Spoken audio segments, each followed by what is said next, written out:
I miss you most on days like these, when I am on the train, when I am coming or going home, when I can see the bushes rush past and the trees, when old barns and wooden water cisterns look like toys from the window, when we pass under highways beside the graffiti spots and gravel where suburban kids party or punch each other in the face. I miss you in the suburbs. I miss you in above-ground pools and crabgrass and dirty white siding. I miss you in bungalows. I miss you in prefab sheds that are shades of green, gray, brown. I miss you in big, big blue skies above fields of peppers and corn. I miss you in the rows, in the space between the rows. I miss you in big southwestern Ontario clouds, the kind that look like they could come down and swallow you whole. I miss you like a tornado, like a mowed lawn, like the dome-shaped windows and electric garage doors. I miss you like country radio stations in the backseat of your Dodge Caravan. I miss you like trees, like the line of trees between the fields. I miss you like wildflowers and Fisher-Price kids' toys, like that car that you drive with your feet like the Flintstones, the one with a yellow bottom and red on top, or the other way around. I miss you like toys on a lawn during dinner time, like old carpet with dog hair from a collie called Jazz. I miss you like tall wheat in the golden field. I miss you like a tiny car on the other side of the highway, like a horse, like a cow, like a whole bunch of cows grazing from one field to the next, like pickup trucks, like going to a church dance, like staring at yourself in the mirror before going to a church dance. I miss you like pretty old houses. Do you remember when you said we'd buy a farm? That we would have little cottages for everyone else that wanted to stay, and that we'd paint the house robin's egg blue. I miss you like cows running, how they look so cute. I miss you like hay, like those circles and circles of hay. I miss you like electrical towers, like those ones that look like giants that just span across fields, that just go and go and go and go and go. Kalale. Hi. I was thinking as you read that about a line in your play Cry Baby, where you say meditation always makes me cry. Guided meditation. Guided meditation. Yeah. And how one of the first times I ever met you, I was leading a guided meditation and you cried. Do you remember that? No, but I'm not surprised. We were doing like authentic movement in the studio. It was like a close your eyes and move thing. And I was like the witness. I had to watch everybody. There was like 15 of you. And you were like crying. And I thought like, do I have to stop this thing? Like, are we okay here? But can you talk, let's start there. Like, what is it about being still or being in yourself? Or like, tell me about that line, where that came from. I think that I just at a certain point, probably around that time that we first met, like there were these couple of guided meditations, like really sort of simple things that for different reasons I was a part of, like different workshops or whatever. Being still, being with yourself, hearing somebody, being kind to you, I think, and really sort of, asking you to be gentle, to be thoughtful, really hit me in these ways of, I think sort of began, and writing that play, really began this idea of having to look inside and to, in a way, like address the little me, right? The younger self of KALALE. I think that's probably why, if I could say now, why those things made me cry. You sort of see a lot of like, I was a sensitive kid, and then it came to a point where I was like, I can't keep crying and being sensitive anymore. And you go through like a hard shell phase. And then when you start getting a bit older and you're like, I want to be vulnerable, I want to be sensitive, to revisit that, to break through that shell, happens in meditations. For sure. And I think that so much of my why I wanted to write the play Cry Baby, and why the name of a crybaby was so important was because like throughout my teen years, I guess, and maybe my early 20s, it was really, I just hated crying. I hated crying in public.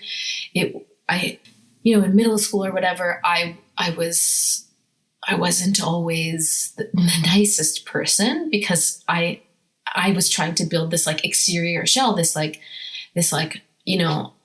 I'm a tough girl kind of thing. And really underneath like all tough girls or all tough people, especially that age, like there is a soft crab underneath there that like is really dealing with a lot of stuff and like really, is a little crybaby, in the most lovely way, like in the sort of, in the way that I'm really into. Can you ever remember when you were like a time where you cried, where it was like embarrassing or where it was like a crybaby moment?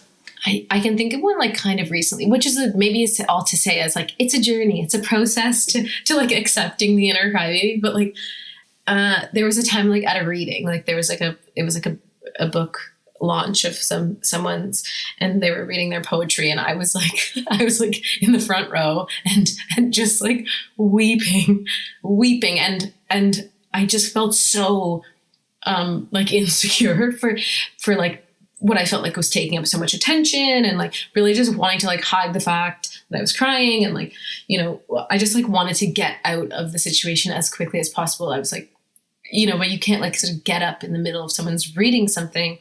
I'm trying to think of an experience when I was like maybe younger. There was this thing like birthday punches, right? Like when it was like your birthday and like what? Yeah, it was this thing called like birthday beats. I don't know. I'm really glad that maybe it's gone by the wayside. Anyways, this guy that I was like friends with was like, okay, it's your 14th birthday, so like you give like 14 punches, and like okay, yeah. Anyways, he punched me 14 times on the arm, and it hurt. And I was like trying so hard to be like tough, to be like, it's not a big deal. This is this like, anyways. And then I really remember holding back tears in those moments, being like, just be strong. What about like when you were watching movies, like, or things like that? Like in grade 7, I think we watched Homeward Bound. And when the dog was like, I'm home, and he's like, oh, I like cried out of nowhere in front of everybody, like my whole class. I was so mortified. I think that I reserved a lot of my crying for being at home as well. Okay, like, when you got home. Yeah, like I think I was like really into like Evanescence, the band, as a young person. So yeah. I would like, I would just like wait to get home and then listen to Evanescence and just like cry into my bed, and to avoid, I guess, maybe trying to cry in public. But like I would watch like Grey's Anatomy, and that also at that's around that same time. And like, some moody, indie song plays at the end of the episode, and somebody's, dying, or I don't know, whatever the things that happen on Grey's Anatomy in the hospital. And I would just like weep. So I don't know. I also feel like that was, I was kind of trying to get myself to cry in a way. What does it feel like when you're performing or when your work's getting read and you make people cry, which I've seen happen? Yeah. I'm very appreciative of the moment that we're like sharing together. I think crying with anybody, like when it's like a genuine sort of sharing moment, I think it's like actually so powerful. Like you're relating to somebody in such an immediate kind of way. And it kind of feels like when you're like at a sleepover and you are like under the covers with your friends or something like that, and you're up too late, and you're actually getting at the thing that you don't talk about in the light of day, or that after the sleepover ends, like you kind of have to sweep under, like there's these, I just feel like it sort of gets at that. It gets at this, like this really important thing. Anyways, I also know that I cry when I see other people cry. And so it's very meaningful. To me, it's like a kind of connection piece. Like I'm like, oh, I'm feeling it and you're feeling it, and we're like all feeling it together. And there's maybe like a really obvious way of knowing that what you're saying is like affecting somebody or is really reaching them and is touching them. And I think that was something that I was really looking for. I like having that emotional sort of experience with with art in that way. Were you always artistic as a kid, or did it come later? Like, when did you start storytelling? It's funny. Sometimes I don't even know if I'm a storyteller. But I think I've been. I remember I was looking back at some old, I guess work that my parents kept from kindergarten or things like that, and I wrote what I want to be when I grow up was a writer and a hairdresser. so I guess in some ways I always liked making things. I think I was always a kind of creative kid.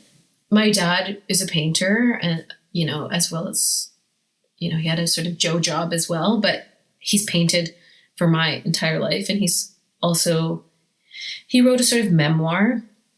So I think that art and people making art has always been around my my whole life. And he's really someone who paints for himself. Like, he hasn't sold much work, and he's not sort of like he's not commercially successful, let's say, but he still he still makes art and for himself. And I when I was younger, I was kind of like, oh, well, no one who's buying your paintings, like, that doesn't means you're not an artist. And I just recently really appreciated his sort of like lifelong practice of making work. And that's something that I feel really connected to now, in terms of my own practice and storytelling and work making, is like really trying to center my own joy in the process. Yeah. And it's like the art, like, you're contributing to keeping the art form alive.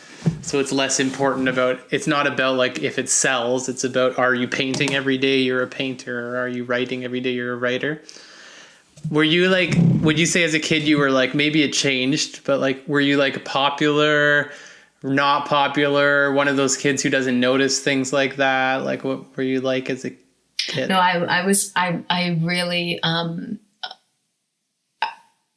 how would I describe it? Yeah, I was popular, but I also reigned for quite a long time as a mean girl. Like, I was. Oh, okay. I was like not like, but anyways, I really like the character of Rizzo in Grease. I identify with her a lot because I think that people who are hurt people. And anyways, I think I was popular enough, and I had a queen bee energy. Yes, but I also felt like I was kind of like a white hat. Like, I felt a sense of injustice as a kid. I felt like a really deep sense of injustice. And so I think I was always trying to like fight I wasn't ever picking on kids who were sort of down on their luck or whatever. Do you know what I mean? I was really trying to, if I saw something that was going wrong on the like playground or in the sort of, with the teachers or whatever, I feel like I was really the person to like stand up and say something and like, that kind of thing, which like got me into trouble for sure. Yeah. But that is very Rizzo too. She like takes people down a peg, but she tries to pretty much almost, it's always the people who deserve it, except for maybe a little Sandra D cruelty, but like. And it's because so much of that I think is like, she's jealous of Sandy. Like, Sandy has a lot of power in that dynamic, and she's like, she kind of wants to be like Sandy, but for lots of reasons she can't be. And she's not the blonde who comes from Australia, who can be happy all the time. And I think that I understand that thing of when you see something that somebody else has and you're like, they're so happy and it's so effortless for them. And it's so, they just, they have the right notebook and they have the cool backpack and, their parents take them to this place and they go on a vacation and I don't know, all these things that you can look at and feel envious of, and then look at your own life and see that maybe it doesn't look like that, or that you want those things, and it can feel unfair to you as a child, I think, a lot. A lot of your writing, I feel like, has like a flavor of nostalgia. Like nostalgia is a major theme, especially of childhood and innocence and memories. I don't know, like even the thing you read, it's like, I miss this, you know? I think I'm a very nostalgic person. Like something I'm writing right now, the first monologue is all about Barbies. And the kind of whole play uses the structure of like playing dolls and doll houses and things like that. I think why I'm nostalgic is because by the time that you don't really know why you like to play Barbies at the time, I think. And then from now I have an ability to like look back and think about those things and wonder like, why was it so impactful? Like, what was it about Barbies or Britney Spears or, you know, and you can learn a lot about, I think I learn a lot about myself and who I am and who I was. And it's kind of maybe like a reference thing where you're like, oh, I was like this then. Am I like this now? I think it's a lot about like self-reflection. And it kind of bums me out when people like hate on nostalgia or think that it's kind of lame or like navel gazing. In a way, it's kind of creating my own canon. Like I'm just sort of thinking about this now, but like it makes me it kind of, I don't know. I'm thinking about building for some reason. Like it allows me to sort of see these sort of building blocks of like what are the important things to me as like a writer and as an artist. Like what are these sort of foundational elements that I can go back to and I can reference and that have sort of made me who I am. So I think that's probably why I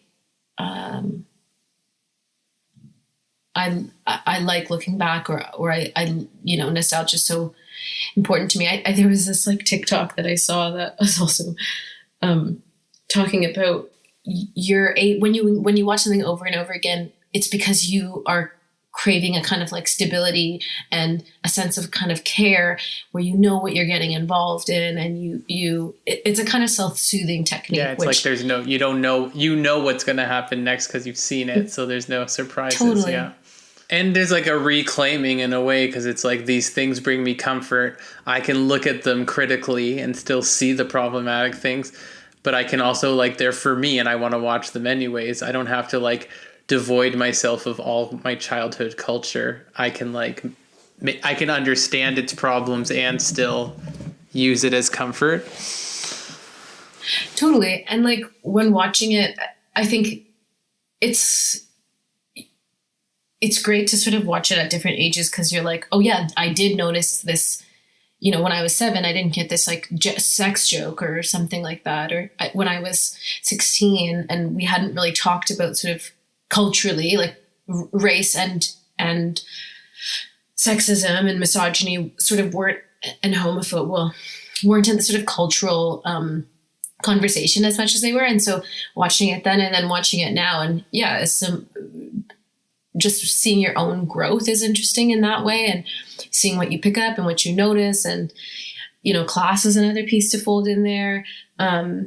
So it's also a way to understand how much I've grown and to see, that's basically what, yeah. Because we're both storytellers, we're both in art world, or you don't know if you're a storyteller. I like hairdresser too, because there's like storytelling to hairdressing too, you know.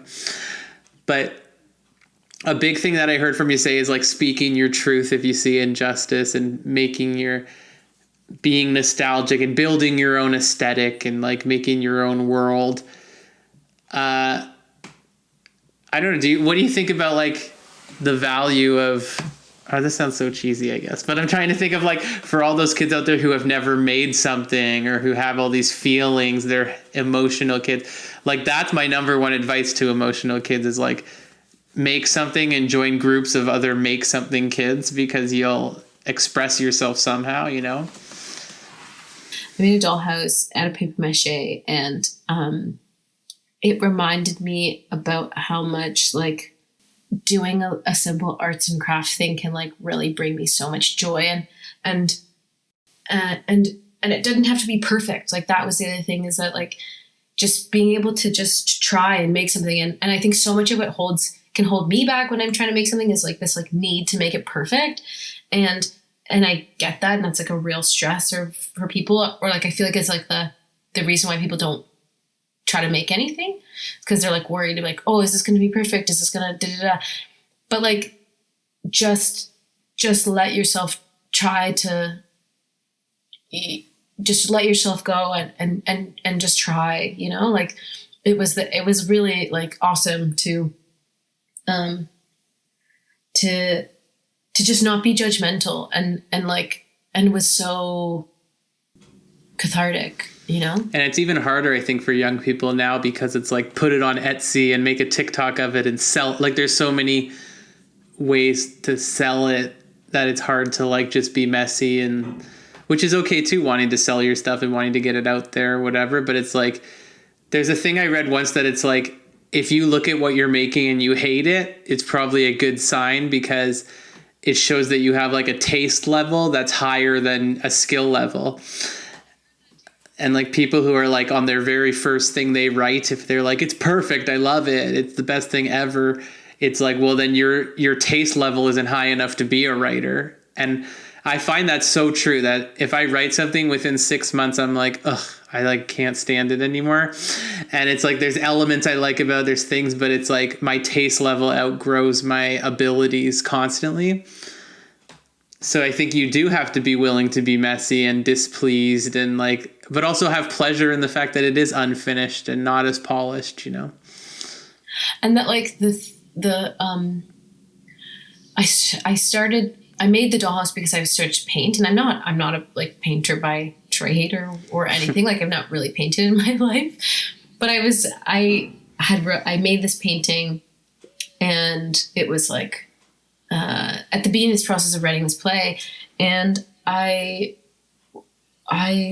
sketched it out at first, and I hated the sketch, and I was like, this is so dumb and ugly and whatever. And instead of like scrapping it and not doing the painting anymore, I just started writing down all of my feelings about it, like just honestly being like, this is ugly, I don't want to do this anymore, blah blah blah, but kept going and kept painting the painting. And then by the end of it, like there's just something turned, and I kept writing. I was like, oh, well, you know, when I added this color here, I didn't hate it so much, and I finished it, and the more detail I added, the more I liked the painting, and I was able to sort of just like look at it and be like, oh, this is a nice painting, right? Or like, this is a thing. Like I didn't judge it so much, and I wasn't like, this painting represents me, and if I don't like it, then I don't like myself, or like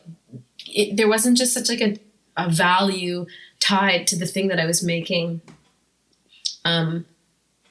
with my own value. Like it just, it was like a really important, I don't know, I think that's for me, it was like this huge breakthrough in terms of like making stuff that like, it can just be to just play. Like it can totally just be to play.